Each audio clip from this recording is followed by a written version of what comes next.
আল্লাহর জান্নাতে যেতে হলে কোরআন সুন্নাহর দলিল প্রমাণাদি এটাই প্রমাণ করে, ইন্নাল্লাযীনা আমানু ওয়া আমিলুস সালিহাত কানাত লাহুম জান্নাতুল ফিরদাউসি নুজুলা। আল্লাহ বলছেন আগে ঈমান আনতে হবে, তারপর নেক আমল করতে হবে, তাইলে তোমার মেহমানদারির জন্য আছে জান্নাতুল ফিরদাউস। আমার কথা নাকি আল্লাহর কথা? খালি মুখের কথা বললেই তো হলো না, দলিল দিলেই তো হয়। কি দলিল দেওয়ার পরে যদি কোনো ব্যক্তি তর্ক করতে চায়, একটা কথা মনে রাখবেন, তর্কের হাতিয়ার হলো দলিল, তর্কের হাতিয়ার সাফান। তর্কের হাতিয়ার হইতে হবে কি? দলিল, কোরআন সুন্নাহ। তর্কের হাতিয়ার সাফা না। যারা চাপার জুড়ে আপনাকে কিছু করতে চায়, চাপার জুড়ে কাউকে হারায়া দিতে চায়, বুঝবেন এই ব্যক্তির পেটে কিছু নাই। একালি চাপাবাজি জানে, দলিল দিতে জানে না। এই জন্য বলি, চাপাবাজি আর মারামারি কইরা একজনের একটা ঘটনা শুনছিলাম, নামটা খেয়াল আসতেছে না, খুব প্রসিদ্ধ একটা কিতাবে আসছিল যে এক লোক মুসলমান খুব রাগী ছিল, সে কাফের দেখলে কি তাই মুসলমান অনাইলে তোর মেরলাম, কি কইতো, খুব রাগী লোক আর কি, দৈরেই কইতো এই তোরা এখনই তোর বাড়ি দিয়ে খাইছিলাম, মুসলমানও কাফের জাহান নামে যাইব। তখন এক লোক ভয়ে বলতেছে ভাই আমি মুসলমান হইতে চাই, কিন্তু কেমনে হয়, আমিও জানি না। তোর বাড়ি নিয়ে আসছে, মাইরা ফেলবে। কাফের মুসলমান না হইলে কি করবে?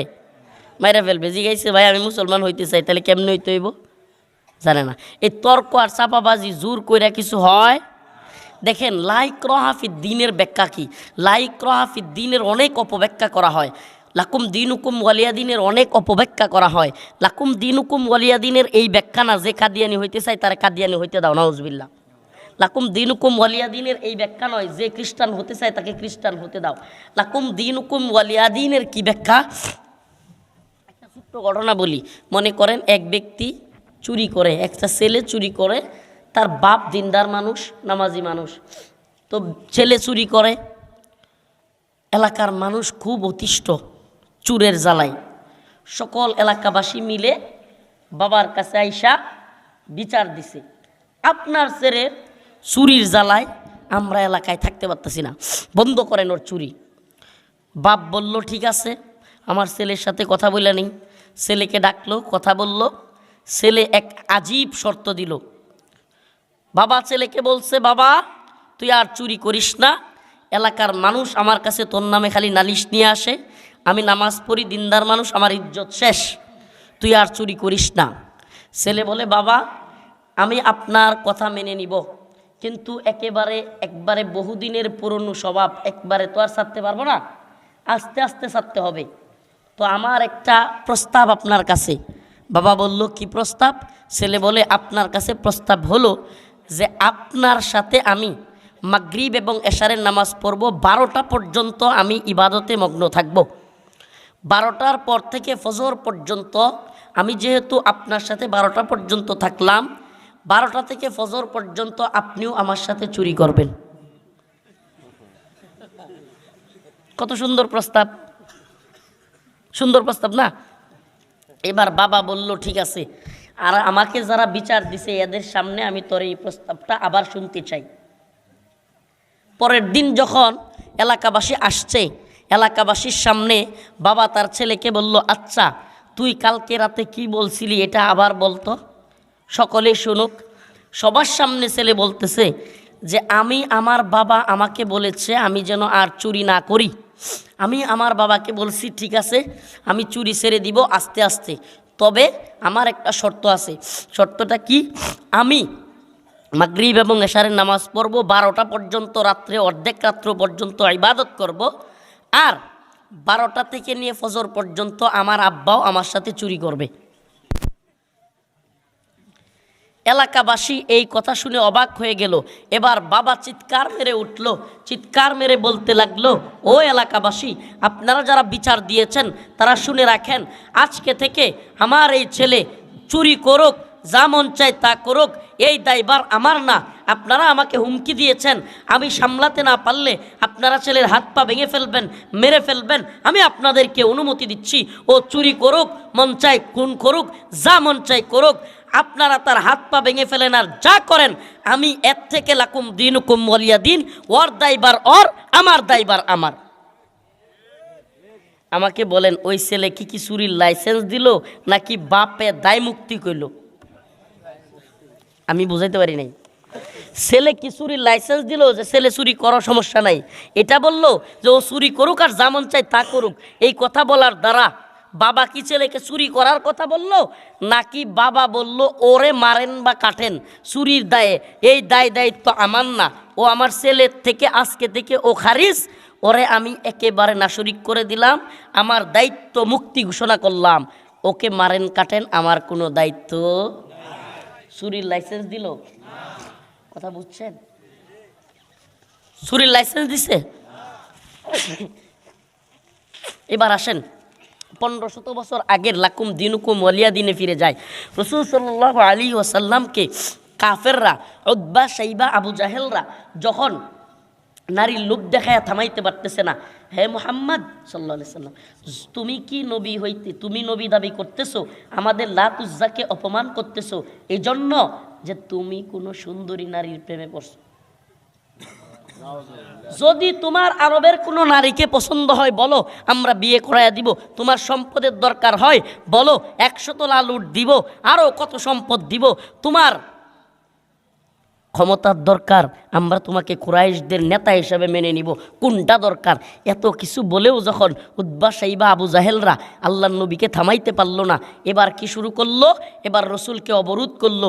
3 বৎসরের মতো সময় রাসূলুল্লাহ সাল্লাল্লাহু আলাইহি ওয়াসাল্লামকে অবরুদ্ধ করে বন্দি অবস্থায় রেখে দিল, রসুলকে বের হতে দিল না। তারপরে রাস্তায় মানুষকে ফেরানো শুরু করলো, রাস্তায় মানুষকে আল্লাহ রসুলকে পাগল, জাদুকর এগুলো বলে থামায়া দেওয়া শুরু করলো। যখন কোনো কিছুতেই কাজ হলো না, উতবা, শাইবারা একটা প্রস্তাব নিয়ে আসলো, মুহাম্মদ তোমারে তো আর কোনোভাবেই পারা যাচ্ছে না, তুমি তোমার কাজ কইরেই যাচ্ছ, তাইলে আমাদের একটা প্রস্তাব রাখো। কি প্রস্তাব? প্রস্তাবটা হইল তুমিও আমাদের কথা কিছুটা রাখো, আমরাও তোমার কথা কিছুটা রাখি। কি কথা? কথা হইল মাঝে মাঝে তুমিও লাত উজ্জার ইবাদত কইরো, আমরাও মাঝে মাঝে আল্লাহর ইবাদত করুম না। মিলছে নি সুরির লগে কাজটা? ওই সুর পোলার লগে উতবা, শাইবাদের কাজ মিলছে নি? উতবা, শাইবারা যখন এই কথা বলল, আল্লাহ তাআলা তার রসুলকে বললেন, কুল, আপনি বলুন, ও নবী আপনি জানায়া দেন ওই কাফের মুশরিকদেরকে, ও নবী আপনি বলে দেন, ইয়া আইয়ুহাল কাফিরুন লা আ'বুদু মা তা'বুদুন, লা আ'বুদু আমি ইবাদত করি না, মা তা'বুদুন তোরা যার ইবাদত করিস, ওয়ালা আনতুম আবিদুনা মা আ'বুদ আমি ইবাদতকারী নই, তোরা যার ইবাদতকারী, ওয়ালা আনতুম আবিদুনা মা আ'বুদ তোরাও ইবাদতকারী হবি না যার ইবাদত আমি করি। এইভাবে প্রত্যেকটা আয়াত দিয়ে আল্লাহ পাক বুঝাইয়া দিলেন আল্লাহর রসুলকে, ও রসুল লাকুম দিনুকুম ওয়ালিয়া দিন, আপনি ওদের দায় মুক্তি ঘোষণা করে দেন। সুবহানাল্লাহ, আপনি এদের থেকে দায় মুক্তি ঘোষণা করেন। মুফাসসিরিনে কেরাম বলেন এই আয়াত জিহাদের আয়াত আসার পরে মানসুখ হয়ে গেছে। লাকুম দিনুকুম ওয়ালিয়া দিনের আর কোনো আমলই বাকি নেই। যদি বাকি থাকেও কিংবা আগেও, আল্লাহর নবীর উদ্দেশ্য কি ছিল? কাউকে কুফরের অনুমতি দেওয়া, কোনো ব্যক্তিকে কাফের হওয়ার অনুমতি দেওয়া। তাইলে আপনি এখন লাকুম দিনুকুম ওয়ালিয়া দিন, লা ইকরাহা ফিদ দ্বীনের ব্যাখ্যা আপনি করবেন। যার যার দিন, যার যার যে মন চাই যেটা করুক। আমি বলবো আপনি লাকুম দিনুকুম ওয়ালিয়া দিনের অর্থ বুঝেন নাই, আপনি সুরের অর্থ বুঝছেন। আপনি ওই চোর চুরটা উতবা, শাইবাদের দালাল আপনি। আনা খাতামুন নবী লা নবিয়্যা বাদি। শালগাঁও মধ্যপাড়া খতমে নবুয়ত যুব সংগঠনের উদ্যোগে আয়োজিত আজকের এই ইসলামী মহাসম্মেলনের সম্মানিত সভাপতি, সম্মানিত উলামায়ে কেরাম, মুরব্বিয়ানে ইজাম, প্রিয় যুবক ভাইরা, আমি অসুস্থ মানুষ, আপনাদের কাছে এসেছি, আপনারা আমার জন্য দোয়া করবেন, আমি দোয়া চাই, আমিও আপনাদের জন্য দোয়া করি। প্রিয় ভাইরা, আমি আসার সাথে সাথে এখানে শুনতে পারলাম এই এলাকার আশপাশেই নাকি কয়েকটা বাড়ির মুসলমানরা, আল্লাহ মাফ করুক, ভণ্ড নবী দাবিদার মির্জা গোলাম আহমদ কাদিয়ানীকে অনুসরণ করতেছে। আল্লাহ পাক তাদেরকে হেদায়েত দান করুক। প্রিয় ভাইরা, আমি তো মনে করি এই বেশি বেশি মাহফিল না করে আমার মনে হয় এই খতমে নবুয়ত কমিটি, আমি তাদেরকে বলবো আপনারা জুবায়ের সাহেব হুজুর সহ, দাওয়ার জুবায়ের সাহেব যিনি, এই সমস্ত আলেম যারা আছেন তাদেরকে বেশি বেশি নিয়ে আসবেন এবং এই সমস্ত উলামায়ে কেরামকে দিয়ে মেহনত করবেন, এদের পিছনে সর্বাত্মকভাবে লেগে থাকবেন, কাজ করবেন। আর নতুন করে কোনো পরিবার, নতুন করে কোনো ব্যক্তি যেন এই ভণ্ড নবীর অনুসরণ করতে না পারে। প্রিয় ভাইরা আমার, আমি ওই কথার সাথে একমত না যারা বলে রাষ্ট্রীয়ভাবে কাদিয়ানীদেরকে কাফের ঘোষণা করতে হবে, এরপরে তারা কাফের হিসেবে বাস করবে। কেন একমত না? উলামায়ে কেরাম এখানে আছেন, যদি কোনো ব্যক্তি ইসলাম ত্যাগ করে মুরতাদ হয়ে যায়, আসলি কাফেররা যেভাবে জিজিয়া দিয়ে বাঁচার অধিকার পায়, ইসলামী রাষ্ট্রে থাকার অধিকার পায়, জিন্দিক মুরতাদরা সেইভাবে জিজিয়া দেওয়ার কোনো বিধান ইসলামে নাই। উলামায়ে কেরাম আছেন, তাদের কাছ থেকে জেনে নেবেন। অতএব আমি ওই কথাই বিশ্বাসী না। আর কাদের কাছে আমরা কাফের চাই? যারা নিজেরাই ওদেরকে শেল্টার দেয়, যারা নিজেরাই ওদেরকে লালন পালন করে। আমি দেখেন, বিদ্বেষ ছড়ায়া মারামারির পরিস্থিতি তৈরি করে ভালো কিছু হয় না, কিন্তু প্ল্যান করে কাজ করতে হবে, দলিল ভিত্তিক কাজ করতে হবে। দেখুন, এই দলিলগুলো সুস্পষ্ট, এগুলো সবাই জানে।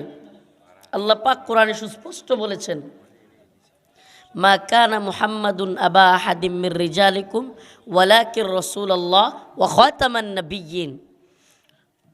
ইনি রসুল, তিনি খাতামান নাবিয়্যিন, তিনি শেষ নবী, তারপরে কোনো নবী নাই। রসুল নিজে বলেছেন, আনা খাতামুন নবী লা নবিয়্যা বাদি, আমি শেষ নবী, আমার পরে আর কোনো নবী আসবে।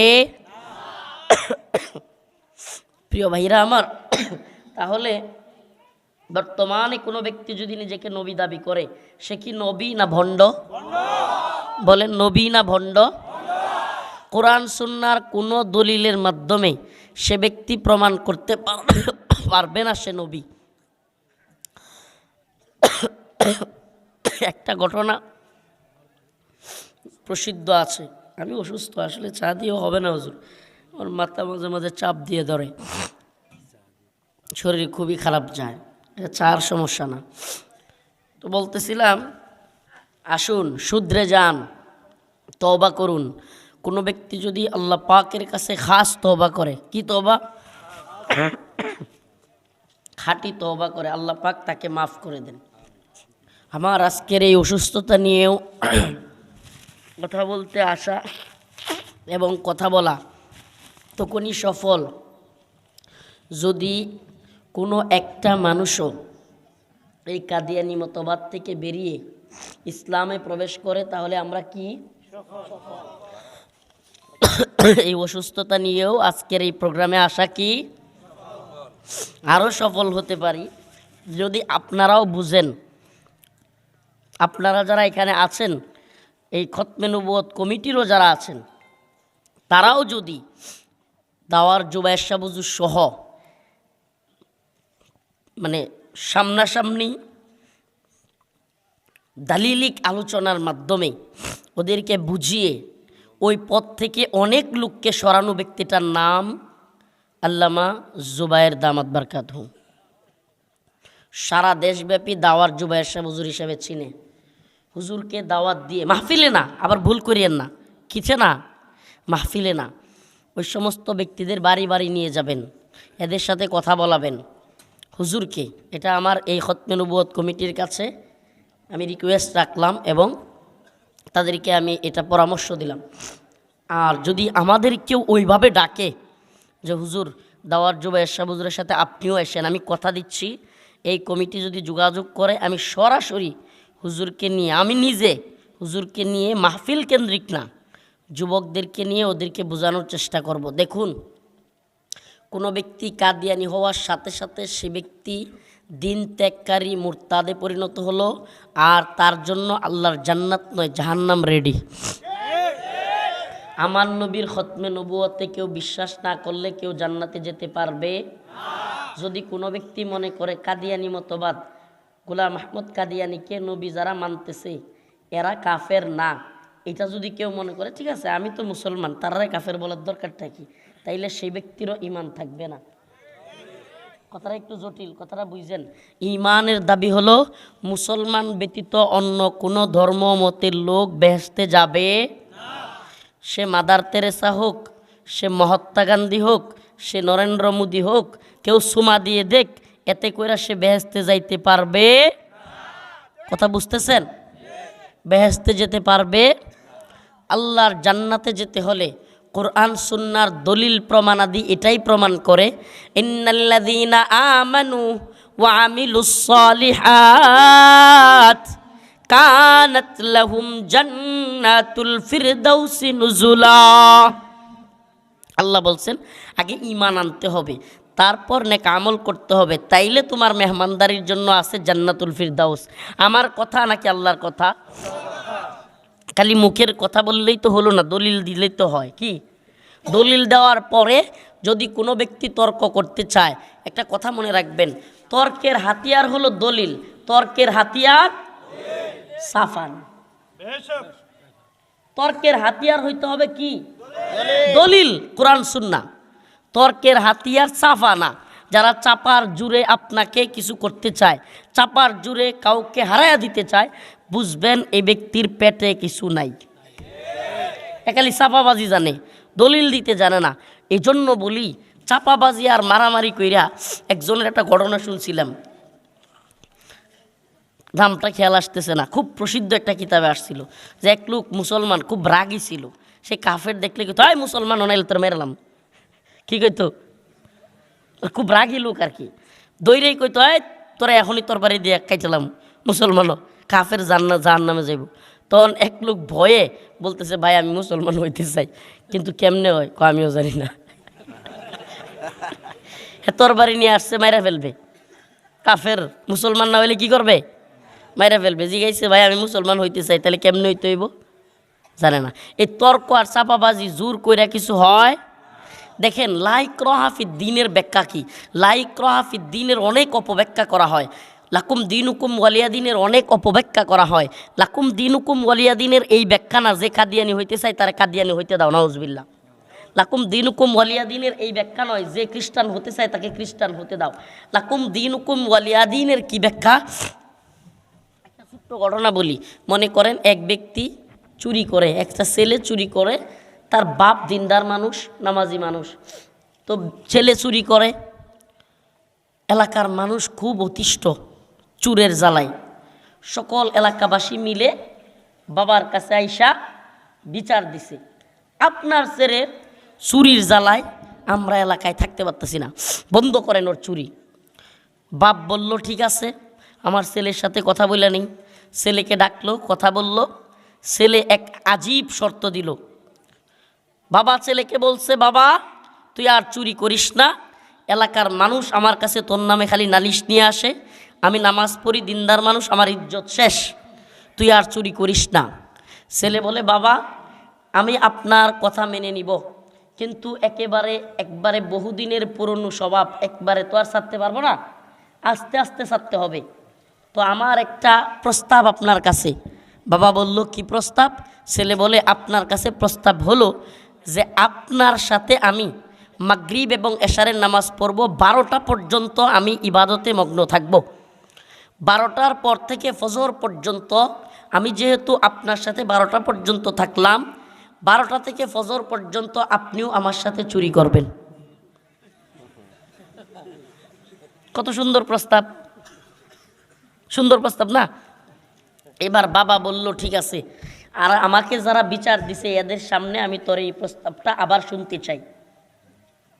পরের দিন যখন এলাকাবাসী আসছে, এলাকাবাসীর সামনে বাবা তার ছেলেকে বলল, আচ্ছা তুই কালকে রাতে কি বলছিলি এটা আবার বলতো, সকলে শুনুক। সবার সামনে ছেলে বলতেছে যে আমি আমার বাবা আমাকে বলেছে আমি যেন আর চুরি না করি। আমি আমার বাবাকে বলছি ঠিক আছে আমি চুরি ছেড়ে দিব আস্তে আস্তে, তবে আমার একটা শর্ত আছে। শর্তটা কি?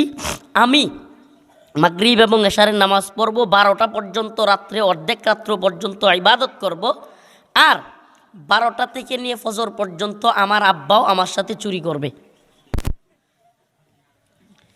এলাকাবাসী এই কথা শুনে অবাক হয়ে গেল। এবার বাবা চিৎকার মেরে উঠল, চিৎকার মেরে বলতে লাগলো, ও এলাকাবাসী, আপনারা যারা বিচার দিয়েছেন তারা শুনে রাখেন, আজকে থেকে আমার এই ছেলে চুরি করুক, যা মন চায় তা করুক, এই দায়ভার আমার না। আপনারা আমাকে হুমকি দিয়েছেন, আমি সামলাতে না পারলে আপনারা ছেলের হাত পা ভেঙে ফেলবেন, মেরে ফেলবেন। আমি আপনাদেরকে অনুমতি দিচ্ছি, ও চুরি করুক, মন চায় খুন করুক, যা মন চায় করুক, আপনারা তার হাত পা ভেঙে ফেলেন আর যা করেন, আমি এর থেকে লাকুম দিনুকুম ওয়ালিয়া দিন, ওর দায়ভার ওর, আমার দায়ভার আমার। আমাকে বলেন ওই ছেলে কি চুরির লাইসেন্স দিল নাকি বাপে দায় মুক্তি কইল? আমি বুঝাইতে পারি নাই। ছেলে কি চুরির লাইসেন্স দিল যে ছেলে চুরি করার সমস্যা নাই, এটা বললো যে ও চুরি করুক আর যা মন চায় তা করুক।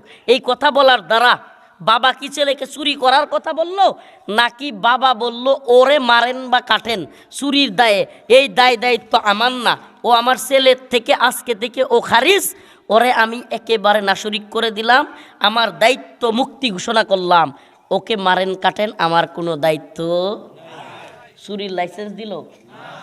কথা বুঝছেন? চুরির লাইসেন্স দিছে।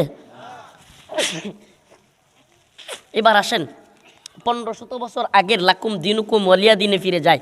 রাসূল সাল্লাল্লাহু আলাইহি ওয়াসাল্লামকে কাফেররা, উতবা, শাইবা, আবু জাহেলরা যখন নারীর লোভ দেখায় থামাইতে পারতেছে না, হে মুহাম্মদ সাল্লাল্লাহু আলাইহি সাল্লাম, তুমি কি নবী হইতে, তুমি নবী দাবি করতেছো, আমাদের লাত উজ্জাকে অপমান করতেছো এই জন্য যে তুমি কোনো সুন্দরী নারীর প্রেমে পড়ছো। যদি তোমার আরবের কোনো নারীকে পছন্দ হয় বলো, আমরা বিয়ে করাইয়া দিব। তোমার সম্পদের দরকার হয় বলো, 100 তোলা লুট দিব, আরও কত সম্পদ দিব। তোমার ক্ষমতার দরকার, আমরা তোমাকে কুরাইশদের নেতা হিসাবে মেনে নিব। কোনটা দরকার? এত কিছু বলেও যখন উতবা, শাইবা, আবু জাহেলরা আল্লাহর নবীকে থামাইতে পারল না, এবার কি শুরু করলো? এবার রসুলকে অবরোধ করলো। 3 বৎসরের মতো সময় রাসূলুল্লাহ সাল্লাল্লাহু আলাইহি ওয়াসাল্লামকে অবরুদ্ধ করে বন্দি অবস্থায় রেখে দিল, রসুলকে বের হতে দিল না। তারপরে রাস্তায় মানুষকে ফেরানো শুরু করলো, রাস্তায় মানুষকে আল্লাহ রসুলকে পাগল, জাদুকর এগুলো বলে থামায়া দেওয়া শুরু করলো। যখন কোনো কিছুতেই কাজ হলো না, উতবা, শাইবারা একটা প্রস্তাব নিয়ে আসলো, মুহাম্মদ তোমারে তো আর কোনোভাবেই পারা যাচ্ছে না, তুমি তোমার কাজ কইরেই যাচ্ছ, তাইলে আমাদের একটা প্রস্তাব রাখো। কি প্রস্তাব? প্রস্তাবটা হইল তুমিও আমাদের কথা কিছুটা রাখো, আমরাও তোমার কথা কিছুটা রাখি। কি কথা? কথা হইল মাঝে মাঝে তুমিও লাত উজ্জার ইবাদত কইরো, আমরাও মাঝে মাঝে আল্লাহর ইবাদত করুম না। মিলছে নি সুরির লগে কাজটা? ওই সুর পোলার লগে উতবা, শাইবাদের কাজ মিলছে নি? উতবা, শাইবারা যখন এই কথা বলল, আল্লাহ তাআলা তার রসুলকে বললেন, কুল, আপনি বলুন, ও নবী আপনি জানায়া দেন ওই কাফের মুশরিকদেরকে, ও নবী আপনি বলে দেন, ইয়া আইয়ুহাল কাফিরুন লা আ'বুদু মা তা'বুদুন, লা আ'বুদু আমি ইবাদত করি না, মা তা'বুদুন তোরা যার ইবাদত করিস, ওয়ালা আনতুম আবিদুনা মা আ'বুদ আমি ইবাদতকারী নই, তোরা যার ইবাদতকারী, ওয়ালা আনতুম আবিদুনা মা আ'বুদ তোরাও ইবাদতকারী হবি না যার ইবাদত আমি করি। এইভাবে প্রত্যেকটা আয়াত দিয়ে আল্লাহ পাক বুঝাইয়া দিলেন আল্লাহর রসুলকে, ও রসুল লাকুম দিনুকুম ওয়ালিয়া দিন, আপনি ওদের দায় মুক্তি ঘোষণা করে দেন। সুবহানাল্লাহ, আপনি এদের থেকে দায় মুক্তি ঘোষণা করেন। মুফাসসিরিনে কেরাম বলেন এই আয়াত জিহাদের আয়াত আসার পরে মানসুখ হয়ে গেছে। লাকুম দিনুকুম ওয়ালিয়া দিনের আর কোনো আমলই বাকি নেই। যদি বাকি থাকেও কিংবা আগেও, আল্লাহর নবীর উদ্দেশ্য কি ছিল? কাউকে কুফরের অনুমতি দেওয়া? কোনো ব্যক্তিকে কাফের হওয়ার অনুমতি দেওয়া? তাইলে আপনি এখন লাকুম দিনুকুম ওয়ালিয়া দিন লা ইকরাহা ফিদ দ্বীনের ব্যাখ্যা আপনি করবেন। যার যার দিন, যার যার যে মন চাই যেটা করুক। আমি বলবো আপনি লাকুম দিনুকুম ওয়ালিয়া দিনের অর্থ বুঝেন নাই, আপনি সুরের অর্থ বুঝছেন। আপনি ওই চোর চুট্টা উদ্বা সাইবাদের দালাল আপনি। প্রিয় ভাইরা আমার, বন্ধুগণ আমার, কোন ব্যক্তি মুসলিম সে ব্যক্তি কখনো একথা বলতে পারবে না যে অন্য নবীর দাবি করলেও আল্লাহ নবীর পরে আরও নবী আছে, এই দাবি করলে সে ব্যক্তি মুসলমান থাকে। এই বিশ্বাস কোনো ব্যক্তির মধ্যে থাকলে সেও কাফের। আমি মনে হয় বুঝাইতে পারতেছি না, কথা বুঝতেছেন? আমার কথা হলো, যারা কাদিয়ানীকে নবী মানে এরা তো মুসলমান থেকে মুরতাদ হয়েই গেছে, ইসলাম থেকে চলেই গেছে। যদি কোনো ব্যক্তি এই কথাও সন্দেহ করে যে আচ্ছা এরা কি সত্যি কাফের, আচ্ছা এরা কি সত্যি কাফের ওইসে নিও, এই কথা যদি বিশ্বাস না করে তাইলে সে ব্যক্তিরও ঈমান নাই। সুবহানাল্লাহ কোন। প্রিয় ভাইরা আমার, বন্ধুগণ আমার, ঈমান আগে খাঁটি করতে হবে, কথা খুব ক্লিয়ার বুঝেন। আমল পরে মিয়া, নামাজ রোজা। আমাদের ছোটোবেলায় নুরানিতে একটা হাদিস উলামায়ে কেরাম পরামর্শ করে যেটাকে প্রথম হাদিস বলে। এই নুরানির ছাত্র, নাজারার হেফজখানার ছাত্ররা, এটা তো সবার জানার কথা। 1 নাম্বার হাদিস কোনটা? না হুজুর, নুরানিতে পড়াই হলো আখলিস দীনাকা। এই যে 1 ফিট আনো দিতেছে, কাফায় 1 ফিট আন হবে না, এই যে পড়াইছে আমাদেরকে উলামায়ে কেরাম। 1 নাম্বার হাদিস আখলিস দীনাকা ইয়াকফিকাল আমালুল কলিল। তোমার ঈমানকে খাঁটি করো, অল্প আমলই নাজাতের জন্য। সুরে সুরে কয় না, নুরানিতে আমরা পড়ি না এইভাবে? বলেন তো উলামায়ে কেরাম এইভাবে এইটাকে প্রথম হাদিস রাখলেন। এর মানে হলো আখলিস দীনাকা ঈমানাকা, তোমার ঈমানকে খাঁটি করো, তোমার দ্বীনকে খাঁটি করো। এরপরে ইয়াকফিকাল, এনে টান হবে না, কাফা এক যথেষ্ট হওয়া। ইয়াকফিকাল আমালুল কলিল, তোমার অল্প আমলই কি হয়ে যাবে? নাজাতের জন্য যথেষ্ট হবে। তাইলে ঈমান আগে খাঁটি করতে হবে কি হবে না? ঈমান কোন জিনিস? ঈমান হলো মুসলিমরা জান্নাতে যাবে আল্লাহকে যারা রব হিসেবে মানে, আমার নবীকে শেষ নবী মানে, তারাই জান্নাতে যাবে। আমার নবীকে শেষ নবী না মানলে সে জান্নাতে যাবে না, জাহান্নামে যাবে। এটা ঈমান। আল্লাহ পাক আমাদের সবাইকে, আমার আপনার রসুলকে, আমি তো অসুস্থ হয় যে আবার মাথায় ধরতেছে, একটু পরে বমি এসে যাওয়ার মতো ভাব হচ্ছে, তো আমার জন্য দোয়া করবেন, খাস করে করবেন তো। কথা বলা অনেকক্ষণ উদ্দেশ্য না, কিছু মেসেজ দিলাম আপনাদেরকে, কাজের কিছু ফর্মুলা দিয়ে গেলাম, চেষ্টা করেন। আরে বিবাড়িয়া শহীদ বাড়িয়ার মতো জায়গায় কাদিয়ানীরা থাকবে, এটা মানা যায় না। মুফতি আমিন ইসাব রহমতুল্লাহ আলাইহির জমিনে, যেই ভূমিতে মুফতি আমিন রহমতুল্লাহ আলাইহি জন্ম নিয়েছেন,